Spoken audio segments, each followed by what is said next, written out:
Kembali Sapa Indonesia Malam, saudara. Saya ke Bung Pitra. Bung Pitra, jadi selain tadi disebutkan oleh Pak Yusri, penyebar pertama, kemudian ada penyebar yang masif, jadi dua nih, mungkin bisa dua orang, bisa juga satu orang, tapi bisa kemudian dua perbuatan yang berbeda. Lalu pembuat video, saya ingin tanya kepada Anda, karena Pak Yusri tadi belum terlalu gamblang untuk menjelaskan. Pembuat video bisa terkena jeratan juga? Baik, Bung Aiman. Saya tetap mengacu kepada Undang-Undang Pornografi dan jurisprudensi Mahkamah Agung. Pembuat video baik dengan sengaja atau tidak sengaja ataupun atas persetujuan lain sesuai dengan pasal 8 Undang-Undang Nomor 44 Tahun 2008 junto pasal 34 Undang-Undang Nomor 44 Tahun 2008 tentang pornografi, si pembuat juga dapat dikenai pidana seperti itu. Nah, ini kita mengacu kepada putusan Pengadilan Negeri Bandung pada tahun 2011 yang telah memutus perkara yang hampir sama dengan perkara ini, ya, inisial AR, itu sudah dijatuhkan vonis oleh pengadilan kepada AR tersebut. Nah, saya rasa jurisprudensi Mahkamah Agung terhadap putusan-putusan terdahulu itu bisa diajukan referensi dan acuan bagi penyidik untuk. Kalau tadi yang Anda katakan kan AR karena ada dugaan ia kelalaian sehingga ia menunjukkan kepada temannya. Saya ingat betul pada waktu itu kasusnya. Itu yang Anda maksudkan. Tapi ketika kemudian Anda katakan misalnya sengaja atau tidak sengaja. Kalau sengaja mungkin menyebarkan iya, tapi kalau tidak sengaja bukankah ia termasuk korban? Baik, ini yang sangat menarik untuk dibahas bersama karena ada ketentuan yang mengatur tentang privat dan publik seperti itu.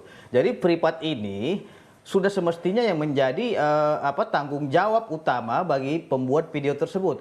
Tidak semua hak hukum privat itu tidak dipidana. Justru apabila sesuatu hal yang privat sudah menjadi konsumsi publik, ini sudah bisa dijerat tindak pidana karena kelalaian. Sama seperti halnya kita sedang mengendarai mobil, ya, apabila kita lalai ataupun ngantuk mengakibatkan kerugian kepada orang lain, kita bisa dimintai pertanggungjawaban pidana. Sama seperti kasus ini. Jadi saya menyarankan juga kepada para pihak ataupun masyarakat Indonesia agar tidak membuat ataupun memproduksi video-video ataupun konten pribadinya yang bermuatan asusila untuk menghentikan untuk menghentikan video tersebut dapat tersebar kepada publik seperti itu. Walaupun itu untuk riset ataupun penelitian bagi perkawinan seseorang, itu nggak boleh dan itu sangat menimbulkan kerugian apabila itu tersebar kepada publik gitu, Bung Aiman. Walaupun misalnya pasangan yang sah misalnya.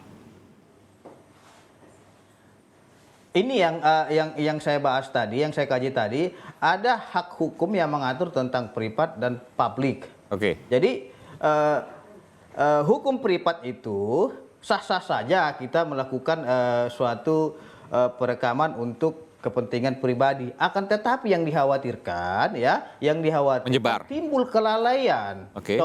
Contoh kecilnya, anak-anak kita bisa memegang handphone kita dan dia tidak sengaja untuk men-share. Ya, jadi itu harus dimintai pertanggungjawaban seperti itu. Kenapa ada kelalaian terhadap video yang sudah dilarang oleh undang-undang? Dan potensi itu jeratan hukum bisa terkena terhadap ayah ibunya.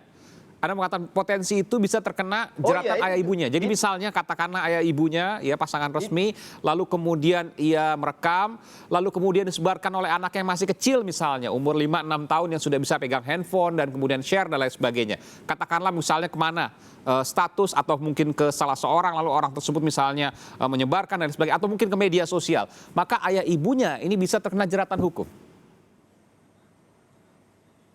Kita harus lihat motif ataupun tindakan di dalam kasus yang sedang berlangsung ini. Di dalam kasus ini, saya memperhatikan video tersebut, ada kesengajaan yang dilihat, saya lihat, ya, dugaan, ya. Ada kesengajaan. Oh, Anda melihat itu ya? Iya, dugaan dia merekam sendiri seperti itu. Karena kan dari layar itu kan bisa kita amati. Orang yang melakukan tindakan asusila di dalam video tersebut menyadari dirinya sedang direkam seperti itu. Ini yang menjadi permasalahannya. Akan tetapi mungkin sedang membetulkan posisi handphone dan lain sebagainya, betul ya? Ini yang kita amati bersama dan masyarakat juga mengamati ini di media sosial. Baik. Tinggal bagaimana Polri mengungkap apakah ada unsur mens rea di dalam Oke, baik. penyebaran video tersebut. Mas Roy, apakah pendapat yang sama ketika kemudian ada kesengajaan untuk merekam dari yang bersangkutan, lalu kemudian yang bersangkutan bisa terjerat hukum, meskipun katakanlah untuk konsumsi pribadi? Ya, ini memang ada dua kasus ya. Saya ingin tambahkan apa yang disampaikan Mas Aiman, karena dulu kebetulan saya juga saksi ahli kasus AR, TT dan LM itu.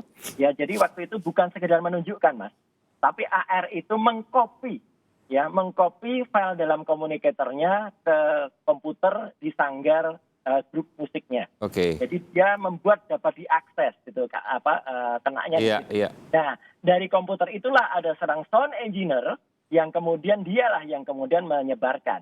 Tapi sound engineer tidak mungkin menyebarkan file tersebut kalau tidak ada di AR itu yang mengkopikan terlebih dahulu kepada komputer. Jadi dia tidak bisa disebut korban karena dia ikut menyebarkan. Oke. Tapi kasus yang lain, mohon maaf kalau saya harus menguak juga, yang judulnya waktu itu Bandung Lautan Asmara, ya. Jadi waktu itu ada sepasang, ada remaja, ada cowok, ada cewek. Mereka tidak tahu cara mentransfer video dan kemudian si cowoknya inisialnya A juga ya, kalau ceweknya isinya N.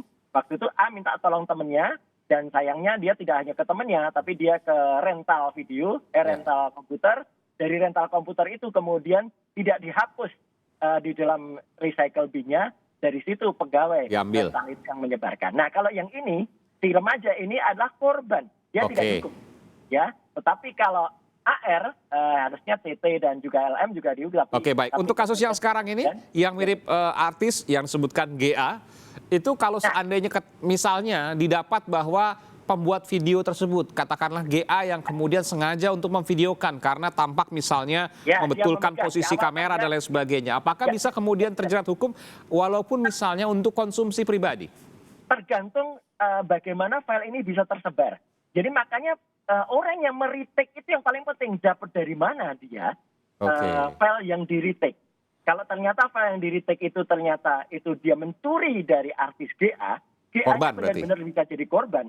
Makanya sebenarnya saya berharap GA itu lapor ke polisi karena pelaporan itu harus memang dari orang yang punya legal standing. Itu akan lebih tepat lagi. Tapi kalau ternyata GA-nya ini ikut misalnya seperti kasus AR tadi ya, dia mengkopikan ke temennya atau mengkopikan ke devices lain, nah akibatnya seperti artis yang lain kayak VA. Bisa terkena jeratan. Ya, karena dia mempublikasikan atau dia sebagai portfolionya. Itulah kemudian si pembuat video juga kemudian harus diidentifikasi siapa untuk kemudian diketahui apakah punya peran atau tidak.